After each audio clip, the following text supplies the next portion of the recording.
Today, we're diving into a bold new movement reshaping rural healthcare with one of its frontrunners, Dr. Lee Matthis. If you're a chiropractor wondering what the future looks like, or a business leader looking to keep your team healthy and productive, this conversation is going to hit like the first adjustment after a 12-hour road trip. Let's roll.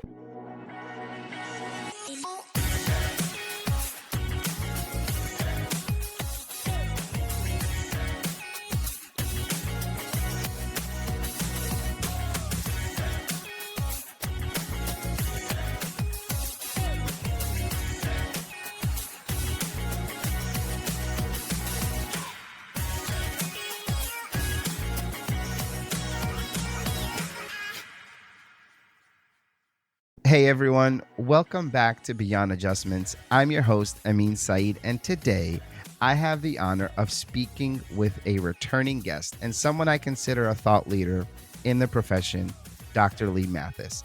Dr. Matthis is part of the leadership at Tuck Clinic, a healthcare institution that's innovating how chiropractic care is delivered across Southwest Virginia. From their WorkWell initiative, which we'll get into, to mentoring the next generation of chiropractors, Dr. Lee is someone who doesn't just talk about change, he builds it. Dr. Lee, welcome to Beyond Adjustments. Again. Thank you, mate. This is round 3, I think, for me. This is fun. Thanks for having me back. Absolutely. Yeah, we did. We had you on the panel discussion, which was so much fun. I do plan on doing another one. Would love to have you back. Absolutely. I'm gonna make that one a little bit more interesting though, Dr. Lee. I'm gonna talk about topics that chiropractors bump heads about, because I think that's a healthy conversation to have. We'll make it fun, right? Yeah, of course. But I think it'll also promote healthy conversation and communication as well. I think healthy communication is missing in the world, so I look forward to being a part of that. Awesome. Oh, sweet. All right, cool. So you guys heard it. He agreed. He'll be on. So, all right. So let's jump in. I want to talk a little bit about the evolution of chiropractic kind of philosophy, we'll call it, right? Because you've been in the field for over 2 decades, which is unbelievable. How has your personal philosophy of chiropractic evolved during that time? That's a wonderful, wonderful question. When I left Palmer College, there was something we called the Brady Hill bubble, where everybody, and the surrounding real tight-knit community at Palmer knew about chiropractic. They knew about chiropractic philosophy. And then when the bubble burst and you leave and go out into the real world, you take that with you. But just like leaving any institution, when you get to the real world and rubber hits the road, it has to mold and evolve to allow you to kind of fit into your new surroundings. So I always have my evolution of chiropractic philosophy in the back of my head. And the majority of that is I know what chiropractic can do and the potential, that we can have with an adjustment, and bridging the gap between my understanding of what's possible and a patient wants and desires is kind of where the evolution has occurred. How can I do the best I can for the patient in front of me based on their terms? So I've had to eat a lot of humble pie at times, when I had all the answers, but they weren't asking the questions. Yeah. So that's one of the biggest changes for me. Love that. So a lot of chiropractors, I take that back. I'm not going to say a lot. Some chiropractors do chase trends, right? Like it's TikTok, right? I'm seeing a lot of these kind of trendy pop type, videos, which not for nothing, they're kind of fun to watch, because I find myself scrolling and watching like that was a good adjustment, but it has nothing to do with the sound, right? All that. But anyway, so some of these chiropractors are really like chasing the trends, like it's a social media TikTok thing. But honestly, at least from our conversations and from what I've learned about you, about Tuck, you've really managed to adapt, but while keeping grounded, which I think some of the chiropractors out there are losing, unfortunately. Yeah. I've seen a little of that myself. So. Yeah. But I do love that. I won't say it's a widespread, issue. I'm just saying, I have seen that where they lose the core value in a sense, you know. I can agree with that. Yeah. Anyway, but what has stayed consistent for you since day one? Um, the desire to help the person in front of me. Mm, That's some of my backstory. Brought me into healthcare kind of through a little rough patch when I lost my grandmother and a routine surgery.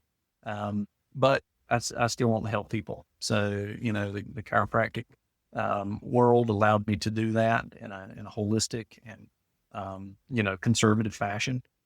So that stayed pretty consistent with me all the way through, is doing everything I can to help the patient that's in front of me, whether it's with an adjustment or a referral or a hug mm, or words of encouragement.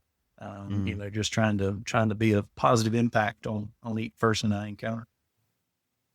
Love that.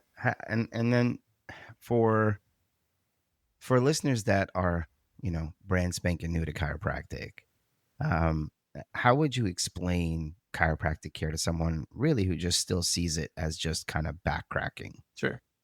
There is often some cracking of things, but the cavitation of joints is a natural phenomenon. I mean, it happens um, completely apart from an adjustment.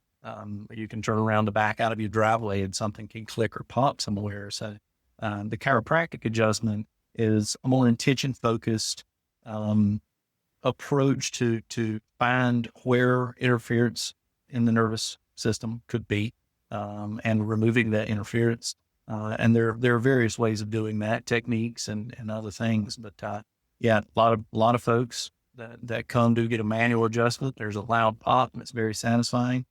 Some folks don't necessarily need that, and we can a very good have a very good impact on them and help their situation without the fireworks, as it were, through Yeah. other techniques and Yeah. sending in. How do you tie that to the nervous system? So if you were explaining it to me as just a Sure. new patient walking in again with that mindset, okay, you've explained the whole cracking piece, but how do you tie that to the nervous system? Sure. So oftentimes, if something is not functioning properly, let's say a joint is not moving as well as it should be, in the area that joint's not moving well, you're going to have quite a bit of changes occur. Mm, You can have neurological changes if there is interference with the nerve flow from the brain to a tissue. You can have myofascial changes where they tense up or they get real loose. Um, you can have histaminic changes where you have swelling, all sorts of stuff that goes on. So um, the body is controlled by the nervous system. Every tissue and organ in the body's run through um, communication from the brain to that tissue. So if the communication channels are clear, optimal function can occur.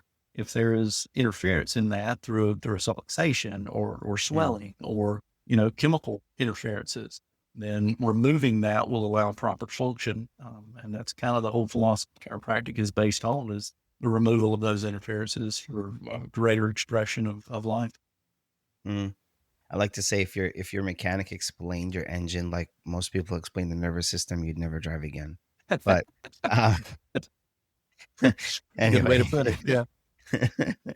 and so here's a challenge question for you, Dr. Lee. Sure. In a world that's becoming more evidence based, um, and in some areas insurance driven, how do you preserve the art of chiropractic while navigating kind of the business of healthcare? Sure. I think upfront communications and expectations is a big way to help navigate that from the very beginning. If a Mm, patient comes in and they do have insurance that they won't file with, my clinical approach is not going to change. The administrative aspect of how we work and interact with that patient often mhm, changes, just based on the hoops that I, as a provider and contracted provider with insurance, have to jump through, be it mhm, changing my ICD-10 codes, my CPT codes, what have you. The clinical aspect of what I do from patient to patient is very similar. I find out what's wrong. I come up with a working diagnosis and I work on that patient to help them progress toward functional goals. Insurances or third parties that come in and have Hmm. different requirements of me might change Right. how I approach something through the computer or my electronic health records, Yeah. updating outcome assessments and things of that nature. But I try to, as much as possible when I work with my younger doctors and associates, quite often separating clinical and administrative aspects. The patient is the patient. Who's paying Yeah. for the care might vary, but you still need a very, very strong communication from the doctor to the patient so that they understand my expectations of them, help set realistic expectations for them of me. And those are some things that are pretty imperative. I think if you get that right at the beginning, that way nothing can come in from right field and ruin a relationship that you have with a patient. Yeah. I guess not so much of a challenge question for you then, huh?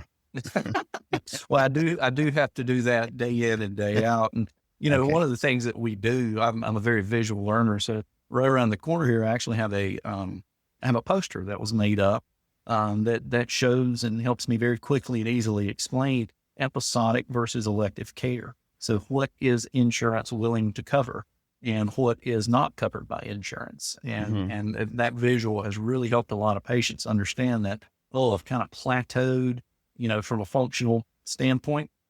I still feel great. I'm still healing. I'm still getting better with chiropractic care. Unfortunately, my insurance ain't going to cover it because, you know, we can't jump through those hoops. Hmm. Yeah. Excuse Oh, you're good. Bless you. me. Woo. Bless you. Now I Thank got you. to think about, do I keep that in? Do I not? I don't Absolutely. know. We'll Keep it see. in. I, I have an allergic reaction talking insurance because it can be frustrating. That's awesome. All right. Well, I appreciate you being upfront, being open about that topic. It's a good I wouldn't say good, but it's a topic that I think some people dance around because they're afraid to really tell the truth about it. So, um, one of the conversations I had with my chiropractor back when I needed kind of a, um, just kind of I would call it not an intensive, but really a shortened care package. We'll call it, because I was just kind of going through something. We had that conversation. It's, hey, this is what it's going to cost you. Your insurance will probably not cover most of this part. Here's what you actually need. Like this is where you're going to see the results, right? Like this is, um, and we had that conversation, and I ended up just paying for all of it, and of course benefited from it, um because I do trust my chiropractor. But that's another story. You need to trust your chiropractor. But anyway, but yeah, it's a hard conversation to have. It's a It hard is. conversation to have. The But what I've seen a lot more is you mentioned it right there. Trust your chiropractor, and the yeah. huge majority of chiropractic patients just trust their chiropractor.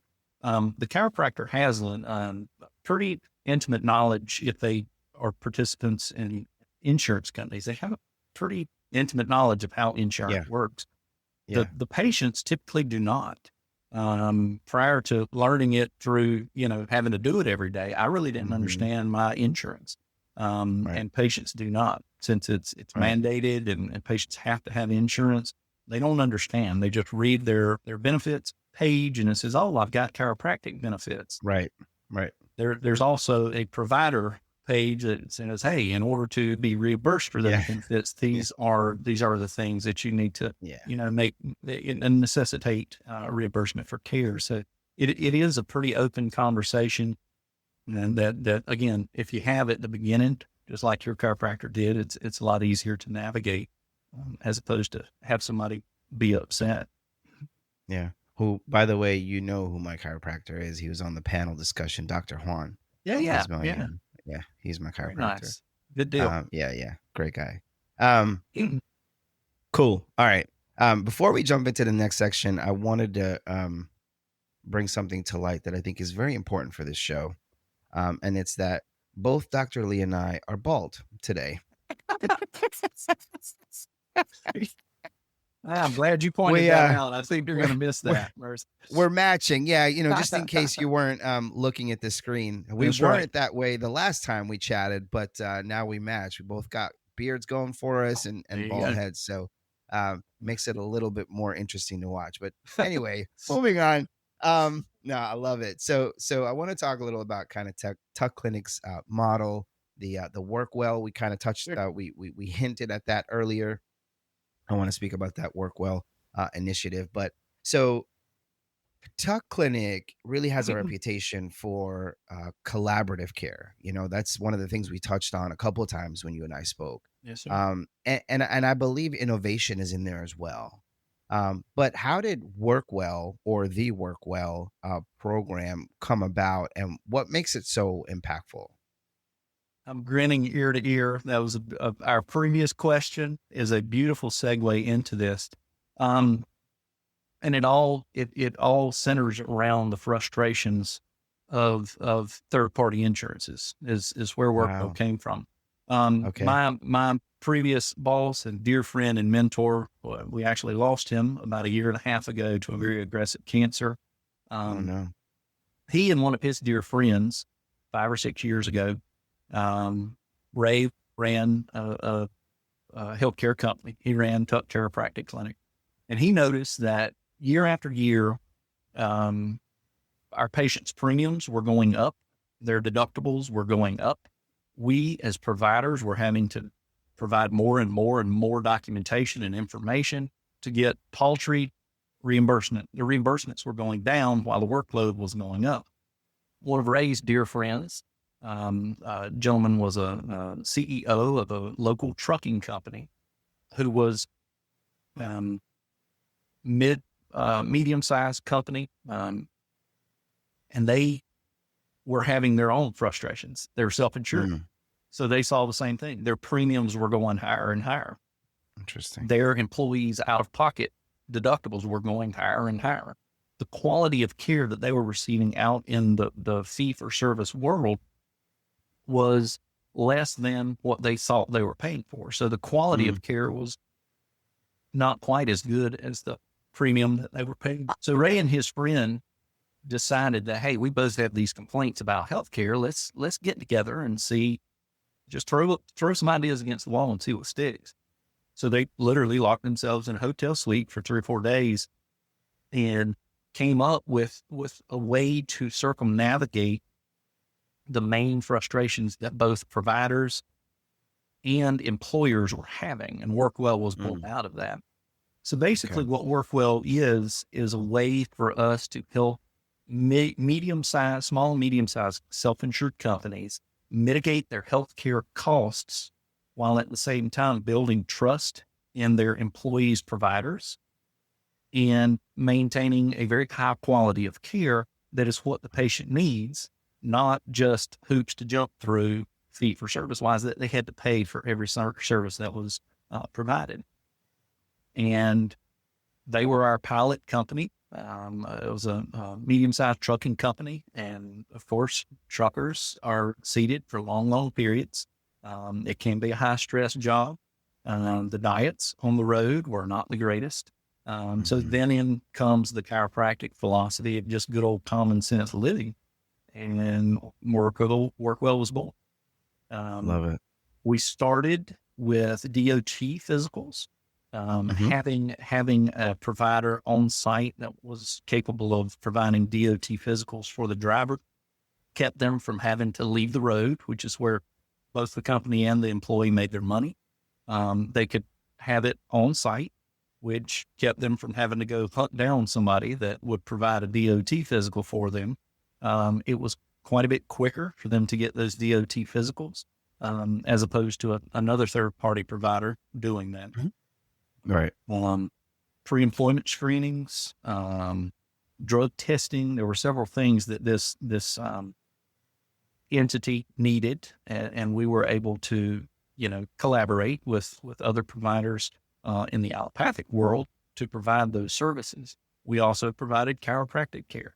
Hmm. And that was a big There bolster it to, is. to them wanting Yeah. to do it. A trucker Yeah. gets off the road and it's like, oh gosh, I'm been sitting for 5 straight days. Yeah. Yeah. got their adjustments, and they felt a Yeah. lot better. Love that. Love that. So pretty much you're partnering with local businesses, really, and it's mainly in the Southwest So Virginia area the right now? it is basically a model of occupational health. And occupational health is well known. It's it's been around for a long, long time.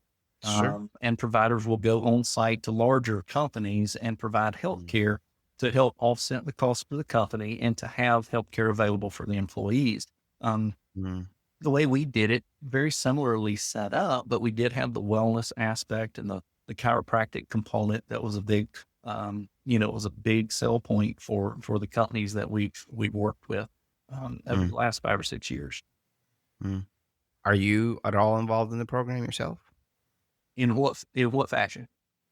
Not in the kind of oversight, but actually going to these small businesses and providing the care at all?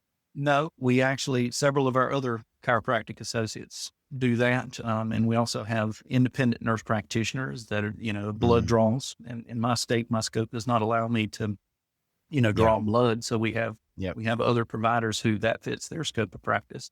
We have collaborated with a medical doctor in an area where one of our clinics is, who's been a very big advocate of chiropractic care throughout the years, Mm, and he does any necessary medical oversight. His license allows him to do that, so we collaborated with him, and he oversees the medical aspect of things. how are you bridging or building bridges between the employers, chiropractors, and really the broader healthcare community? It's one of those things that when you've done it, the employers are your biggest raving fans, second Mhm. only to their employees, and that word gets out. All of a sudden you've got an employee who can have their basic healthcare needs taken care of by somebody else. And if they need something that's a little beyond, what we offer, they go to their medical doctor and say, yeah, I've been working with this group, and the word starts to pass around like that. As you well know, in the marketing world, the best marketing you can do is to take great care of the patient in front of you. And Mhm. so as we've continued to do that and bridge it out beyond our clinic system into, a larger employee based company setting, that word has really gotten around, kind of taken off like Yeah. wildfire. So Yeah. What kind of feedback are you getting from the companies or even employees who go through the work well program, excuse me? really, really, really good. The employees themselves, they love that as a benefit. So it is a big recruiting and retaining benefit that the companies are offering their employees. They realize that the quality of care, the availability of care is huge.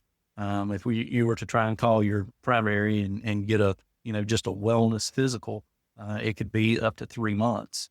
Not to mention, if you need to get into a specialist, that could take quite a bit longer. Working through us, we can vet those employees slash patients and say, hey, you might want to try this, and we'll Mm, try and get that set up for you. But we're going to work with you until that referral time shows up. mm, From an employee standpoint, one of the biggest feedbacks that we've gotten is the mitigation of healthcare costs. So when we mm. contract with these companies, we do it for a flat fee. It's like, hey, here's what it's going to cost you. The accounting department loves that, especially if they're having to stroke checks every time somebody That's runs down to the Med yeah, Express clinic right. for a sniffle, Yeah. excuse me. That's money that they're spending. If they have that offered in house, and they know that the quality is going to be high, the wait times are going to be reduced, the time out of work is going to be reduced as well. The accounting department's become our third biggest raving face. So, I'm sure. I'm sure. So, I always, like to say that chiropractors help people show up better in life, that, really. that's Um, sure. but you're helping them show up better at work too, and that's Uh, that's that's awesome. And I love kind of how it's changing the landscape of the healthcare world. Sure. Yeah, and I'm sure the accounting department loves They do. that no I like, surprises approach. sure. And I like how you said that. We help people show up better in life, but if you expand out beyond that, we show up better when we know we're doing a good job for somebody. The Yeah. employers show up better because it's like, hey, we got these benefits and we see you using Hmm. them, and isn't that cool? And then your employees show up better because they're well adjusted, and they're Absolutely. not as frustrated with this healthcare system that's, yeah, it's not most efficient. Yeah. Oftentimes Yeah. it's not as Yeah. effective as it could be. So Yeah. we become advocates in helping navigate the broken aspects of it, and hopefully Yeah. having a better product. Yeah. Yeah. Absolutely. And kind of helping. I think it's also helping change or shift the mindset from a reactive to proactive and preventative, right? So Absolutely. what's your take on that actually? What's so that it's actually a good segue into this topic. Sure. What's what's your take on how chiropractic care can actually shift from being reactive to being proactive and preventative in healthcare? Again, I'll go back to the bridges, building a Hmm. bridge to the patient or the employer that you're referring to. And, they know what the issues they have. So how Hmm. can we work together to prevent those issues from becoming problematic? If you're working with a trucking company, poor diet, long sitting, probably a bad sleep schedule. Are there Sure. ways that I, as a chiropractor, as I, as a person, can help mitigate those extenuating circumstances? I'm probably not going to be able to keep you from driving 8 straight hours. However, if I know you're going out on a long haul, 8 hours later, I can have my EHR send a reminder. Remember, do your standing side glides, walk around your truck Right. for 20 minutes. Did Nice. you eat a salad this week while on the road? And again, it Answer seems no. super. Yeah. Well, sometimes they do. Sometimes they Yeah. do. The cool part about that too is, I mean, we've been able to, with the company's blessing, expand that to families. Not Mm, just the employee, but the employee's family. So when you bring nice. the family into that, Mr. Trucker's wife, Miss Trucker, has told him for years, you need to eat better. You Yeah. need to eat better. So if I, as the provider, the trusted provider, am telling him that, she's probably shooting him a text about that. Yeah. It registers at Accountability. some point. Yeah. Yeah. Yeah. And Yeah. y- most folks show up in our clinics in a place of crisis where they're hurting, they can't function real good. Part of our job as a doctor and teacher is to show them how they can keep that from happening through what Mm, we call good old common sense. Um, you know, Move your body, hydrate yeah. well, eat a good balanced diet, and then get adjusted. Yeah. Motion is lotion too. Yes, sir. Yeah. So, okay, I want you to imagine, kind of put yourself in a seat at a national healthcare summit. Okay. What's one idea you would put forward to integrate chiropractic more deeply into the mainstream? Well, that's a really good question. Um, I would probably lean on two things, and it's very. One is the cost. What we do from a cost perspective saves tons of money for individuals and for systems, be they employer systems or insurance systems. Mm-hmm. You can always, I would assume, you could always turn, the national political heads, as it were, if you could show them the cost. I don't know that we have the data. I don't know that we have the data. I think the data's out there. But if you could show the cost savings of common sense preventative approaches versus a very expensive, very technologically advanced, very, pharmaceutically driven reactive standpoint, I Mm-hmm. think that's Mm-hmm. one way that, we would build less expense in healthcare, higher quality of health for our communities and our Yeah. nation. And also at a really good savings to the entire system. Um, Yeah. a lot of folks who are making a lot of money on the way the system is don't like that. So you'll see Mm, huge lobby groups that spend billions of dollars a year, negating the again common sense approach to sure. what our profession has historically Yeah. done.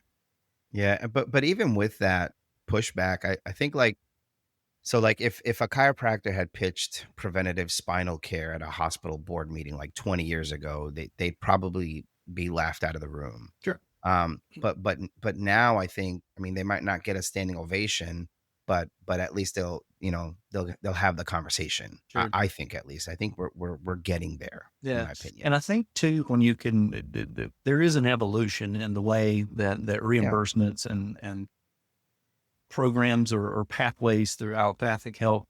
We do work a lot with local allopathic providers to educate them on, hey, this is what we do. This is here's our data. We'll show you our data. And if you have patients who are, caught up in the rigmarole of the payment of healthcare or the wait, so to speak, how can we help them in the interim?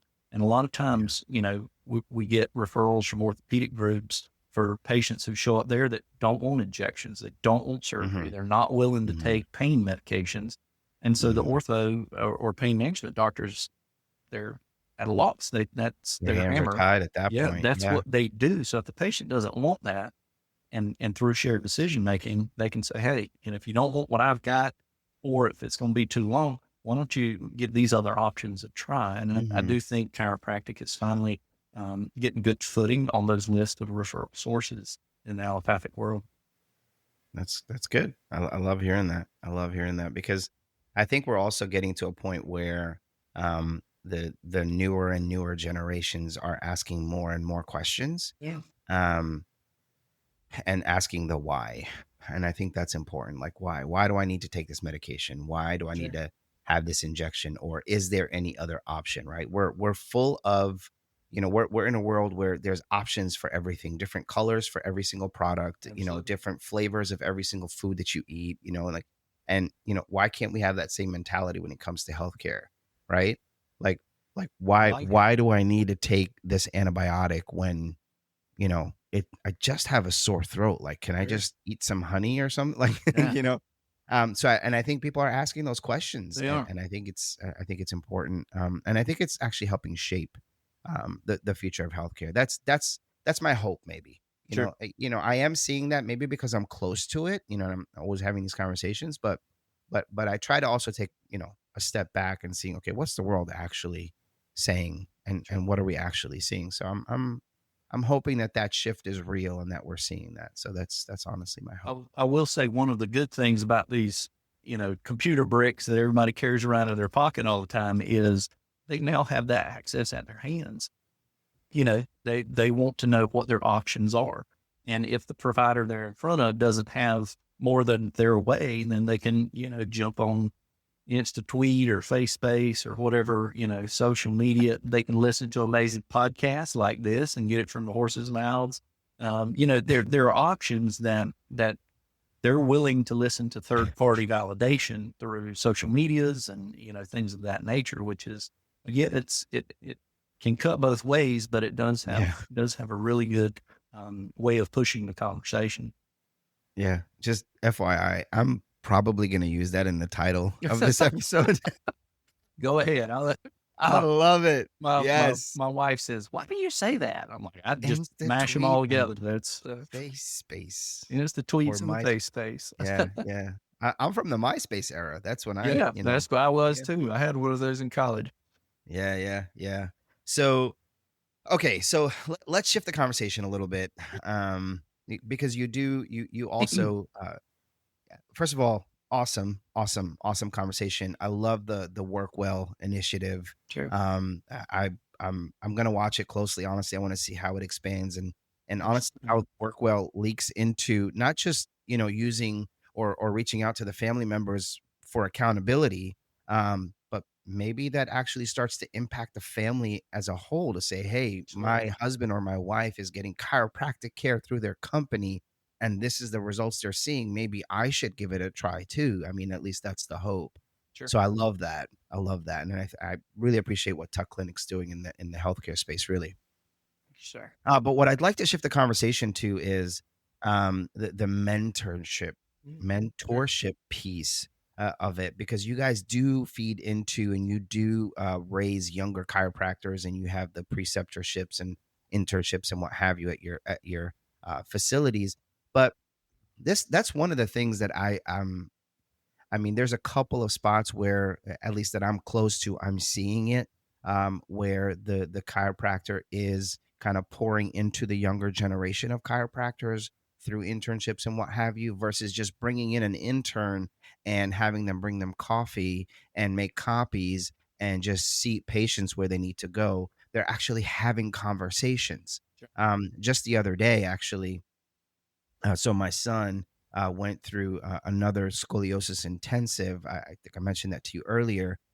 Terrible. I hated it. He hated it even more because he was in excruciating pain. But it was an answer to his problem. It was a solution, and actually, he saw great results. But while we were there, we saw different interns show up at the facility, and it wasn't hey, just put this person here, but they were actually having conversation. Well, do you know why I just did this? Do you know why they're using this machine? Do you? And they would ask them, and they would actually challenge them.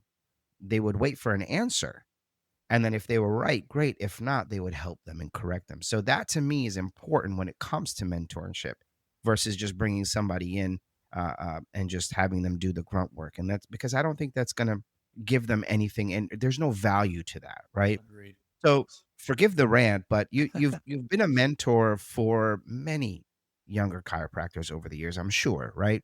So what do you believe is the most important mindset or habit you need to develop like right now? Oh, wow. There's something called the Dunning-Kruger effect. I don't know if you're familiar with that, but I am not, but the I'm going to write it Dunning-Kruger, down. yeah, write that down. The Dunning-Kruger effect is basically when you finish a certificate or a doctorate or a program, when you're fresh and new, and you're on fire for something, you think you got all the answers. Your ego takes over and it's like, yeah, I became a Mm, chiropractor. I got I all got to, the answers. I yeah. passed my national boards. And then on day one, when a patient has to be literally carried into the clinic and they're screaming in pain and they can't feel their leg and their wife's worried and all the other patients are looking around, you Mm, realize very quickly that you don't know what you don't know. And so you go from this heightened genius to this bottom feeder of, oh my gosh, I don't have it. yeah. And it is a long, slow slog to get up to the point where you're comfortable and competent at navigating situations like that. So Mm, I was very guilty of that. I had all the sure. answers when I Oh yeah. graduated. You know, Yeah. some of my mentors will tell you, like, yeah, Matthis was a genius. You should have just asked him. He had all the All the answers until all he the did. answers and all the hair. That's it. Yeah. I realized I did not have all the answers and I have now lost all my hair. But, you know, that having somebody hold my hand and walk me through and Yeah, help for me sure. navigate the subtleties, the soft skills, you know, chiropractic school, any higher level academic endeavor is very black and white. The academic textbook says do this. Well, in the real world, you have to navigate, are they capable of doing that? Are they financially Mm, able to do that? From a time standpoint, can they make it to the office as many times as you recommend they come in? You know, multiple factors that they get thrown in on top of that academic knowledge. And that can be very overwhelming, mm, especially, you know, to young doctors who have just come out making straight A's and they've got a doctorate and all of a sudden they don't know anything. So it can be a big for ego blow sure. as well.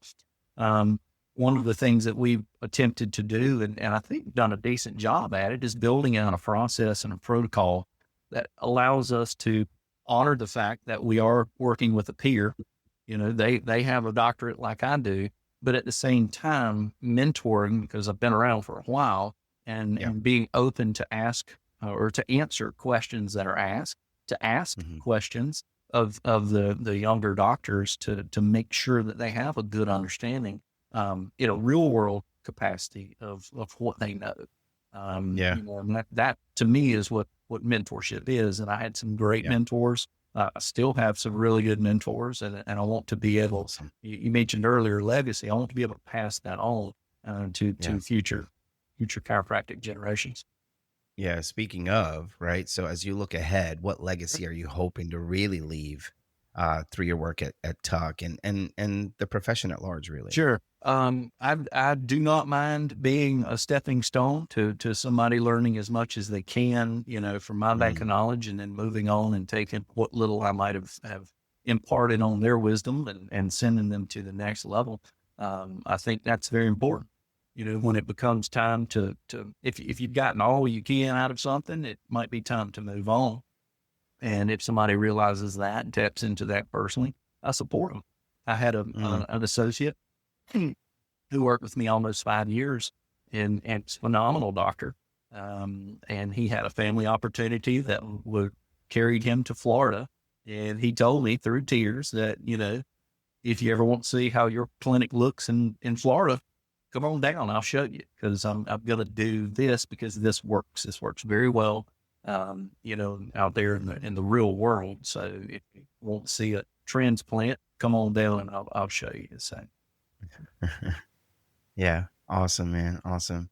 And I love what you said there. Honestly, you being willing to be that stepping stone, that shows humility, and it shows that you are in it for kind of the broader, um, wider reach of what healthcare should really look like. sure. And you're not in it to, you're not in it for the salary. You're not in it to, oh, one day I'm going to be this huge. No, you're actually taking the approach of, even if I need to be in the background Absolutely. and be used that way just to promote health, I would. And I love that. So thank you for that. Thank you. Yeah, absolutely. So what's one thing, Dr. Lee, that you wish you'd done differently earlier in your career that could have really accelerated your impact?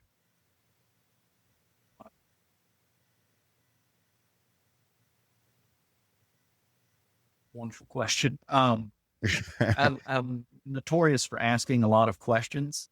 Okay. And a lot of times the answer did not jive immediately with my consciousness, if you will. I wasn't evolved to that point. So I wish a lot of the answers to the questions I asked had not gone in one ear and out the other. I wish they'd have kind of stuck around. So taking down notes, journaling, jotting down little nuggets of wisdom, whether they were applicable today, tomorrow, whatever, and being able to look back through that. I think that would have served me in the long run.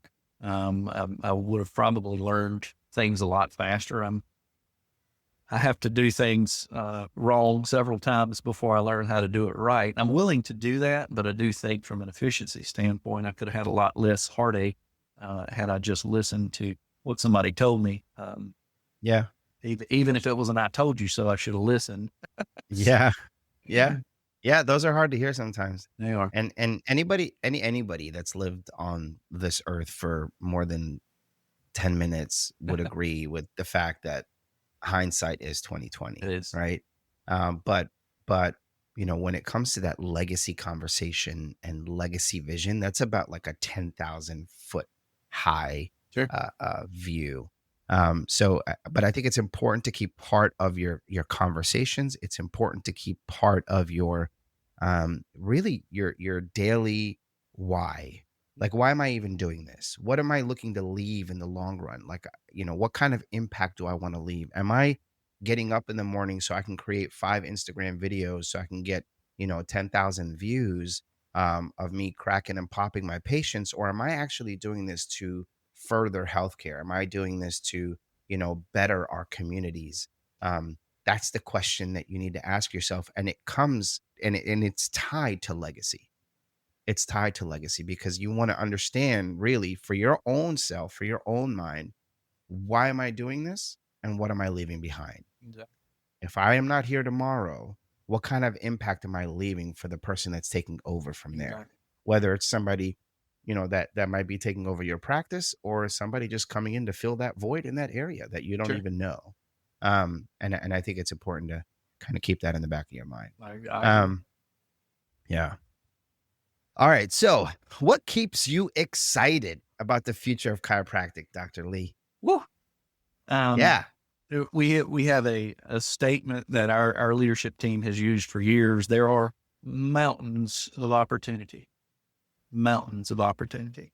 Um, you can define that however you want to. And again, doing Yeah. the collaborative crossover with the WorkWell, there are my waiting room is often full, but I have an associate who, again, there's plenty of patients that need chiropractic care in the Mm, world, and I do think that the more chiropractors we have, and the more collaborative we are with each other, the more impact we can have on humanity.